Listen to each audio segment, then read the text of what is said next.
எல்லாருக்கும் வணக்கம். Welcome to Darsha's kitchen. இன்றைக்கி நம்ம சேனலில் சிக்கன் உப்பு கறி எப்படி பண்ணுறது தாங்க பார்க்க போகிறோம். இது மதுரை ஸ்டைலில் நம்ம இன்றைக்கி பண்ண போகிறோம். இந்த இதை எப்படி பண்ணுறதுன்னு நம்ம பார்க்கலாம். வாங்க வீடியோக்குள்ளே போகலாம். 1 கிலோ சிக்கனை நல்லா வாஷ் பண்ணி எடுத்து வச்சுக்கலாம். ஒரு 150 கிராம் சின்ன வெங்காயம் அதையும் எடுத்து வச்சுக்கலாம். 2 மீடியம் சைஸ் தக்காளி அதையும் கட் பண்ணி எடுத்து வச்சுக்கலாம். ஒரு 8 பல் பூண்டு, 5 துண்டு இஞ்சி அதையும் எடுத்து வச்சுக்கலாம். ஒரு 10 வரமிளகா, கொஞ்சம் கருவேப்பிலை, 2 பட்டை, ஒரு 4 கிராம்பு, 2 ஏலக்காய், 1 ஸ்பூன் சீரகம், 1/2 ஸ்பூன் மிளகு எல்லாம் எடுத்து வச்சுக்கலாம். ஒரு மிக்ஸி ஜார் எடுத்துக்கலாம். அதில் நம்ம எடுத்து வச்சுருக்கோம்ல வரமிளகா, பட்டை, கிராம்பு, சீரகம் இந்த இதெல்லாம் போட்டு ஒரு டைம் நம்ம நல்லா அரைச்சி எடுத்து வச்சுக்கலாம்.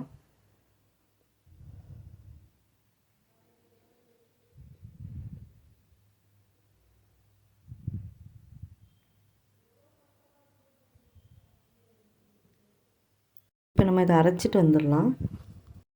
இப்போது அது கூட எடுத்து வச்சுருக்க இஞ்சி பூண்டு அதையும் சேர்த்திக்கலாம். வெங்காயம், அப்புறம் தக்காளி இதெல்லாம் சேர்த்து தண்ணி சேர்க்காமல் நல்லா பேஸ்ட்டாக அரைச்சி எடுத்து வச்சுக்கலாம். சிக்கனுக்கு தேவையான மசாலா ரெடி ஆகிடுச்சு. இப்போ இது இருக்கட்டும். இப்போ ஒரு கடாய் எடுத்து வச்சுக்கலாம். அதில் கொஞ்சம் எண்ணெய் சேர்த்திக்கலாம். எண்ணெய் கொஞ்சம் நிறையாவே சேர்த்திக்கலாம்.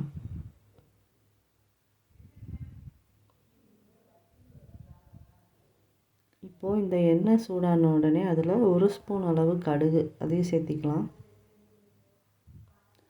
கடுகு நல்லா பொடிஞ்ச உடனே அதில் கொஞ்சம் கருவேப்பிலை இலை அதையும் சேர்த்திக்கலாம். இப்போ நம்ம ரெடி பண்ணி வச்சுருக்கோம்ல பேஸ்ட் அதையும் இது உள்ளே சேர்த்திட்டு இந்த மசாலாவோட பச்சை வாசனை போகிற வரைக்கும் நம்ம இந்த பேஸ்ட்டை இந்த எண்ணெயிலே நம்ம நல்லா வதக்கணும்.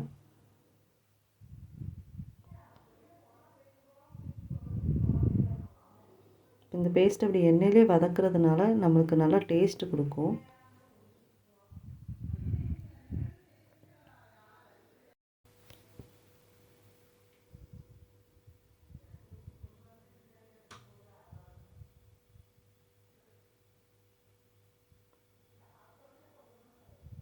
இப்போ மசாலாவோட பச்சை ஸ்மெல் போயிடுச்சு. இப்போ நம்ம இதில் சிக்கன் ஆட் பண்ணிடலாம்.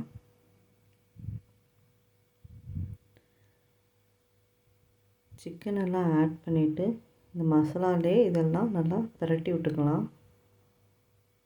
மசாலா எல்லா இடத்துலையும் படுற மாதிரி நல்லா பிரட்டி விட்டுக்கலாம்.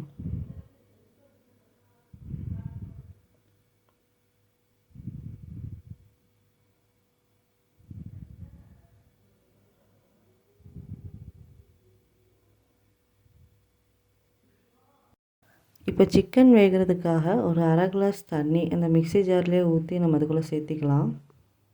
சிக்கன்லேருந்து தண்ணி வரும், அதனால நம்ம ரொம்ப தண்ணி சேர்க்க வேண்டாம். 1/2 கிளாஸ் போதும். இப்போது இதுக்கு தேவையான அளவு உப்பு அதையும் சேர்த்திக்கலாம். சேர்த்திட்டு இதை ஒரு டைம் நல்லா கலந்து விட்டுக்கலாம். இப்போது இதை மூடி போட்டு நம்ம சிக்கன் வேகிற வரைக்கும் வைக்கலாம். இப்போ ஒரு 10 நிமிஷம் ஆகிடுச்சு. இப்போ நம்ம இதை ஓப்பன் பண்ணி பார்க்கலாம். இங்கே பாருங்கள், கொஞ்சம் தண்ணியெல்லாம் வற்றி இந்த அளவுக்கு இருக்குது. இந்த தண்ணியும் நல்லா வற்றுற வரைக்கும் நம்ம வேக வைக்கணும். இப்போ இதை நம்ம மூடி போட்டு வேக வைக்கலாம். இப்போ ஒரு 5 நிமிஷம் ஆகிடுச்சு. இதை நம்ம ஓப்பன் பண்ணி பார்க்கலாம். இங்கே பாருங்கள், தண்ணியெல்லாம் நல்லா வற்றிருச்சு.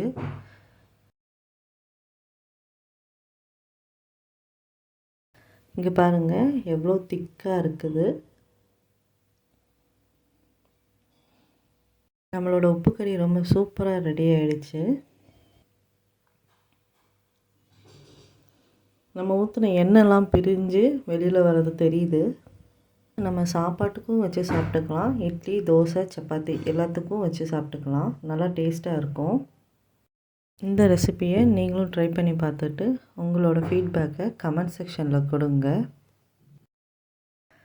இந்த வீடியோ உங்களுக்கு பிடிச்சிருந்துச்சுன்னா லைக் பண்ணுங்கள், ஷேர் பண்ணுங்கள், கமெண்ட் பண்ணுங்கள். அப்புறம் நம்ம சேனலை சப்ஸ்கிரைப் பண்ணிடுங்க. தேங்க்யூ.